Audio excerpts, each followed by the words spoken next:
ने चाहा। ध्रुव की कहानी माइनस बाल भक्ति की शक्ति। बहुत समय पहले राजा उत्तानपाद का एक सुंदर राज्य था। उनकी 2 रानियां थीं, सुनीति और सुरुचि। राजा सुरुचि को अधिक प्रेम करते थे, इसलिए उसका पुत्र उत्तम राजमहल में विशेष सम्मान पाता था। सुनीति का पुत्र ध्रुव शांत और समझदार बालक था, लेकिन उसे अक्सर अनदेखा किया जाता था। एक दिन ध्रुव खेलते हुए अपने पिता राजा की गोद में बैठना चाहता था। तभी सुरुचि ने उसे डांटते हुए कहा, तुम यहाँ बैठने के योग्य नहीं हो। राजा की गोद में बैठना है तो अगले जन्म में मेरे गर्भ से जन्म लेना। ये शब्द ध्रुव के नन्हे हृदय को बहुत दुख पहुंचा गए। वो रोता हुआ अपनी माँ सुनीति के पास गया। माँ ने उसे स्नेह से समझाया, बेटा, जो न्याय संसार में कोई नहीं करता वो भगवान विष्णु करते हैं। यदि सच्चा सम्मान चाहते हो तो उनकी शरण जाओ। माँ की बात सुनकर ध्रुव ने भगवान को पाने का निश्चय कर लिया। वह घर छोड़कर जंगल की ओर चल पड़ा।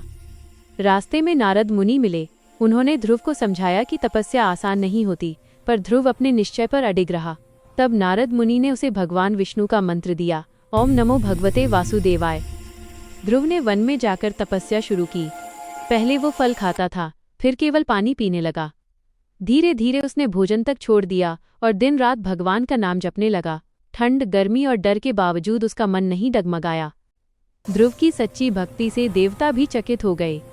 अंत में भगवान विष्णु स्वयं उसके सामने प्रकट हुए। भगवान को देखकर ध्रुव रो पड़ा और उनके चरणों में गिर गया। भगवान ने प्यार से कहा, वत्स, जो चाहो वर मांगो। ध्रुव बोला, प्रभु, पहले मैं अपमान का बदला चाहता था, पर अब आपके दर्शन से मेरा मन पूरी तरह शांत हो गया है। भगवान विष्णु उसकी भक्ति से बहुत प्रसन्न हुए।